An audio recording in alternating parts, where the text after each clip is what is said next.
What's up, everybody? Brett Okamoto from ESPN, and it is my favorite part of the week. It is time to talk about winning you some money on the UFC fights this weekend. But let's talk about winning some money on the UFC fights last weekend. And for that, we have to thank UFC veteran, UFC coach James Krause. He came through with a parlay, the over of the Dominic Cruz Casey Kenny fight, the over of the Joseph Benavidez Askarov fight. That was at even money. He also gave you Alexander Rakic, which was a pretty drama-free minus 160 win.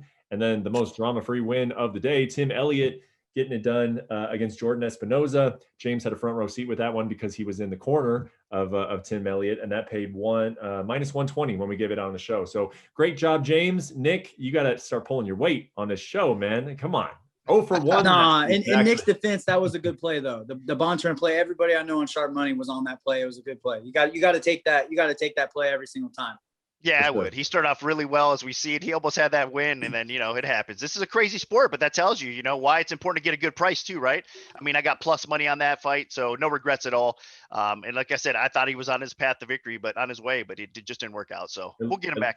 It looks so good. The submission ace, Bontarine, gets on the back of Kai Kara-France. Looks like he's going to lock it up. But you could just see that ticket sort of slipping through your fingers when Kara-France stood up and started throwing bombs, and it was over in the first round. But great stuff last week, guys. Let's get to the main event in Las Vegas at the Apex this weekend. It is Leon Edwards. Finally, Leon Edwards fighting for the first time in 20 months, taking on Belal Muhammad. Of course, I'm sure all of you guys are aware.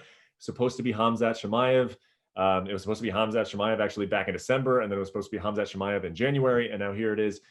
In March, supposed to be Khamzat Chimaev. He's still recovering from the effects of COVID. So in steps Belal Muhammad, who just fought 1 month ago, beat Diego Lima on the UFC pay-per-view that had Gilbert Burns and Kamaru Usman. So James, you got the hot hand. Let's go with you first. Break down this main event for me. Man, I really like this main event a lot. Actually, I think it's a very stylistic, similar matchup. These guys are Southpaw versus Orthodox. I think their striking style is very similar as well.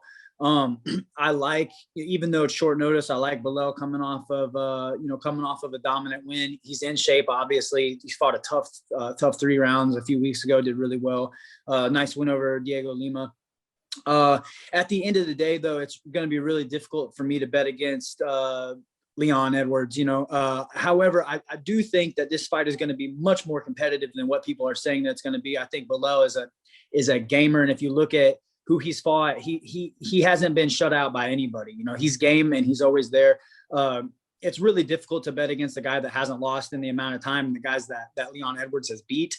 All that being said, I do think Belal is going to make this very, very competitive, and I think it's going to be a very interesting fight. He's going to make it a very fun fight. I don't think it's going to be a blowout by any means, and that's the sense that I'm getting, is everybody thinks that Leon's going to shut him out. And I'm just telling you guys right now, this fight's going to be pretty competitive. Well, the line has not moved that much in the way of Leon, but it has moved towards Leon. It opened around minus 250 for Leon. Now it's closer to minus 270 at William Hill. Muhammad on the comeback, he opened at plus 190, so now he's paying over 200, plus 220. Nick, when you hear James say that he feels like the fight is going to be closer than people think, do you see enough value on the dog to maybe make a wager on Belal? It's tempting because I agree. I think it will be much closer than everybody anticipates because these guys are such high-level strikers and they both want to stand and bang, right? I mean, both of them do mix in wrestling, though. That's the kind of wild card factor in that regard, too, because they both have good offensive wrestling. And typically speaking, a lot of their opponents want to take them down, so their takedown defense is great as well. So I think we probably will see this standing up, and it's going to be back and forth. It'll be competitive for sure, but I think it's priced right. So I'm not quite as tempted to take Muhammad at this dog price. I mean, it's a dog or pass situation at the odds. I don't think you can lay Edwards, especially with this time off. I mean, he's been out for almost 2 years. He had a stint of COVID as well. So we're not sure what exact version of him we're going to get in this spot, right?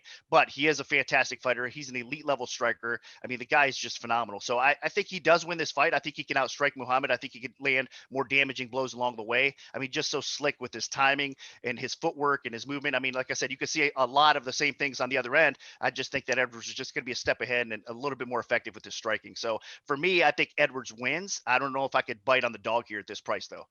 James, let me ask you about that turnaround for Belal Muhammad, because that was 1 month ago, and 1 month. I mean, we've seen guys take fights on very, very short notice, especially over the last year, with everything that's been going on. But He won that fight by decision, and he won all 3 rounds, and it was a dominant effort by him. But it was a 3-round fight. He spent 15 minutes in there at a UFC caliber guy in Diego Lima. He took some leg kicks. He was icing his legs during the press conference after that fight. I spoke to him this week. He said, it took a few days, and then he felt fine. You tell me though, a guy who turns around and takes a fight 4 weeks later after taking 15 minute of a UFC fight, what kind of shape is he in? It's not the fight that necessarily concerns me. It's his leg was compromised in that fight, right? And I'm just telling you guys right now, the calf doesn't recover in just a few days. I'm telling you right now, I'm guessing 2 weeks before that thing is even remotely close to being normal again. Because like I said, his leg was compromised, right? Like he was on the verge of getting stopped. Not that he was ever close to getting stopped, but he had to switch his stances and he had to do the veteran things that Belal is great at, right? Like, but if he sit there and kept taking those shots, there's going to be a big problem, right? So I'm guessing like 2 weeks minimum, to get that back to normal. So I said that as soon as this fight was announced, that was my immediate thought. I was like, man, his leg was beat up in that fight. And that is a concern for me. However, going into the fight, I don't think it'll be an issue. I don't think it's going to be sore a month later, but you got to wonder what that does to the training leading up to that. Did he miss 1 week? I don't believe he just took a couple of days off. You know what I mean? I could be wrong, but I'm not buying that. His leg was busted up pretty good, So I got a question like, okay, if he did train, how long did he take off? If he didn't take off much time, what was he able to do in that time? Like, he's probably not able to go run on that. And if you know what I mean? Like, what was sacrificed in the training camp leading up to this fight because of the compromised leg? Well, he already was in shape going into the Diego Lima fight. Obviously, he was prepared for that one. And then, you take a couple days. He got this fight 5 days after the Diego Lima fight. Yeah. And he said that he, was eating and doing things that the fighters do after a fight like that. But he said that, he's quickly, like, he said yes to it right away. But when you say that if he did have to take some time off, let's say he is being less than truthful about how quickly he recovered from those leg kicks, how much training would he even really be doing? I mean, when you're already in shape and then you're getting a 5-round fight. I mean, what would your game plan be in terms of just even training during that in the interim? My guess is he didn't spar around. That would be my assumption. Like, he didn't spar at all because his legs still hurt. He's probably still banged up everywhere else too. That's not counting the little bumps and bruises along the way. Probably just hard drilling and pad work, and grappling if he could. I'm guessing he had to lay off the grappling for a week or two. He obviously didn't train in that 5 days because he took the 5 days off. Let's just call that a week. I'm guessing he had another week before he was able to jump back in with that leg, unless he did some cool stuff like wrapping it up or something like that. But it for sure affected his training leading up to this fight. To what degree, I don't know. But I would, if I had to bet anything, I would bet that he did not spar for this camp at all. He probably did drill, pad work, and if he could grapple, he would do that as well.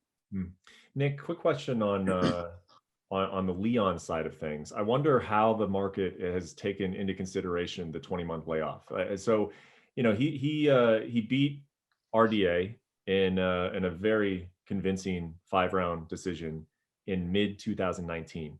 Had this fight with Belal been booked, a few months later, would the odds have been drastically different? Like, how is the market viewing the long layoff? I think it would have been over minus 300. So it's just slightly under. It's about, 250, 260, 270, like you're saying right now. But I do think it would have been probably minus 300, 320, maybe even 350 top end, especially because of recency bias more than anything else, right? Yeah, you're right. I mean, if it was kind of fresh into people's minds, that was a very dominant performance over a very well-respected fighter in RDA. I mean, he looked great in that fight. So now he's been on the shelf a little bit. RDA was ranked number 4 when they fought. Right. Absolutely. So that was a tremendous win. I mean, this guy just keeps on getting better and better. So yeah, I think the hype behind him at that time would have propelled that line to be even a little bit higher, despite Muhammad's amazing performance now. I mean, as of late, that was a beautiful masterclass performance against Liba, but you're right. He did take a lot of punishment in there, right? I mean, in that leg kick. So we even talked about that in our office, actually. And we're like, I wonder how much of an impact that would be. But I just think Muhammad is just such a class act. He's going to be prepared and ready to fight. But yeah, on the other end of it, like you said, I think the Edwards line would have been a lot higher if that was right after the RDA fight and not a lot of time in between. That's super interesting to me, because if you're telling me that, that the market is actually saying that Leon's chances are lower because of this layoff. And of course you expect them to say this, but from what the team has told me is that because Leon was never injured during all of this, yes, he had COVID, but he was never injured over the last, essentially 2 years that he's been off, but he's gone through multiple camps, right? He went through a camp for Tyron Woodley. He went through 2 camps for Khamzat Chimaev. So you got a guy who's 27, now 29, 27 when this layoff started.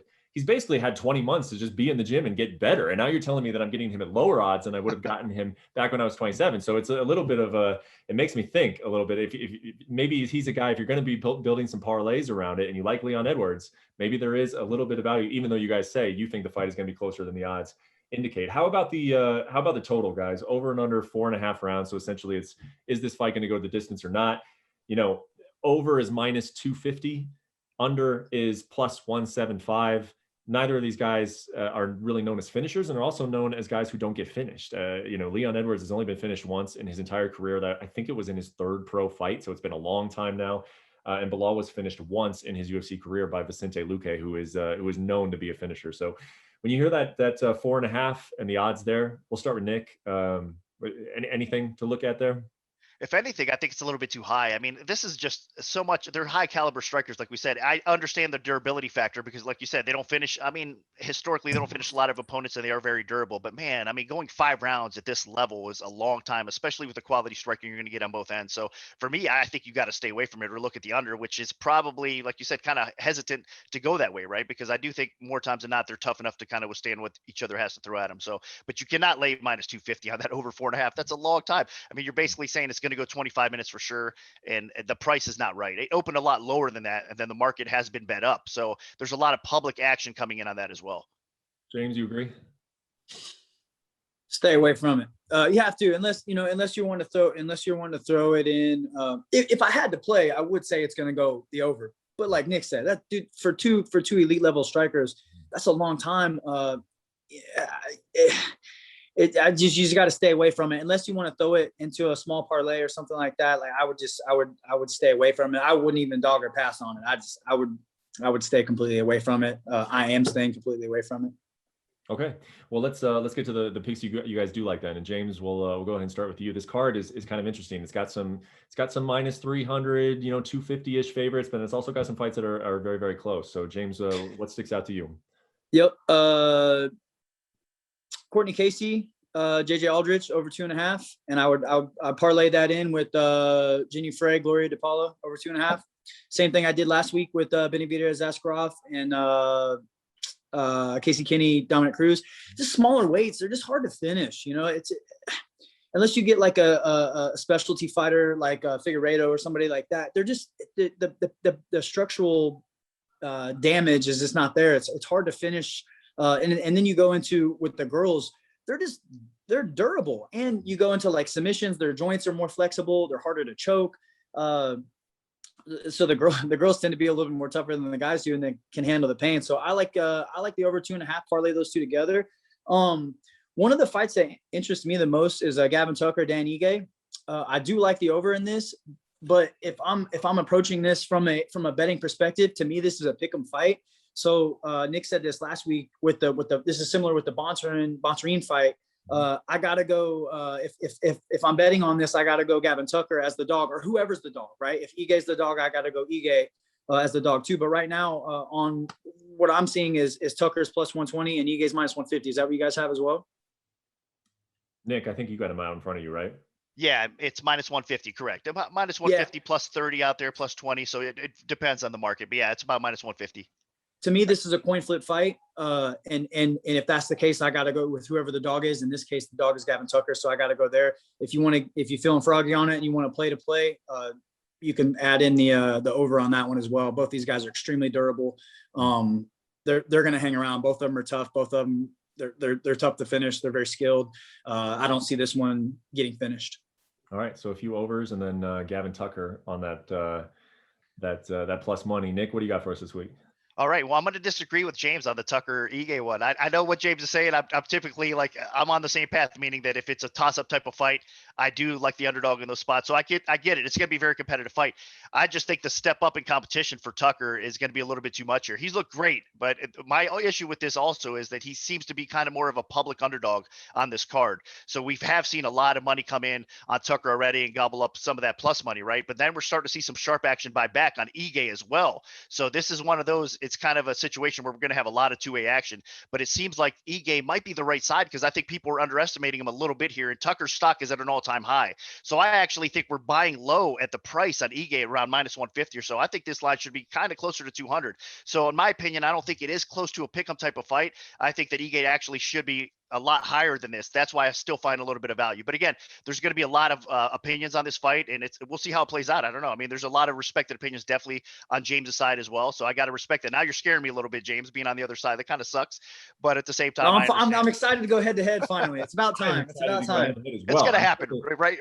It's definitely going to happen from time to time. The viewers and the people looking to make bets would love it that you guys would just agree and say, this is a lock. This is my lock of the week. This is my lock of the week. Let's go ahead and put money on it. But me, as the guy who's just sitting back talking to you guys, I like this head-to-head action. Man. Love it. Let's see. This is our first one of the show. So looking forward, and I was already looking forward to Gavin Tucker versus Dan Ige. Now I can't wait for it, man. I'm like rubbing my hands together waiting for Saturday for that prelim. So some added pressure for sure. But I do got to me, this fight is like, I almost like, I don't think there's a wrong play here. You know what I mean? Like you can't go wrong with it. Like if you told me now that you're telling me that, I'm like, yeah, it's a good play. Like it's not, I wouldn't be scared to bet on Ige, but to me, this fight is extremely competitive. And I gotta go the dog. And if Ige was the dog, I would pick Ige here as well. I don't think either one of these guys are going to finish either. If you guys want to play safe, I would go the over. What's the over is like 250, I think, though, right? Right now it is about 245, 250, 260 out there as well. Yeah, that's pretty expensive, but I don't see. You can feel free to throw it in with one of the other 2.5s. I don't see this getting finished. If it does get finished, I see it being finished on the Ige side though. Well, it's interesting to me that that Nick, what you said is that Gavin is the public play because Dan Ige is the one coming off of the main event, right? And he's the one who fought Calvin Kattar. He's the one who headlined a card on Fight Island. So that's super interesting to me that Gavin would actually be the name that's attracting the public money. I would not have expected that. So we're out of time, guys. Appreciate it. Again, I love doing these every week. We will continue to do so, and hopefully we will continue to win some money every Saturday, guys. So thank you for tuning in, and we will see you again next week. Take care. Thank you for watching ESPN on YouTube. For live streaming sports and premium content, subscribe to ESPN+.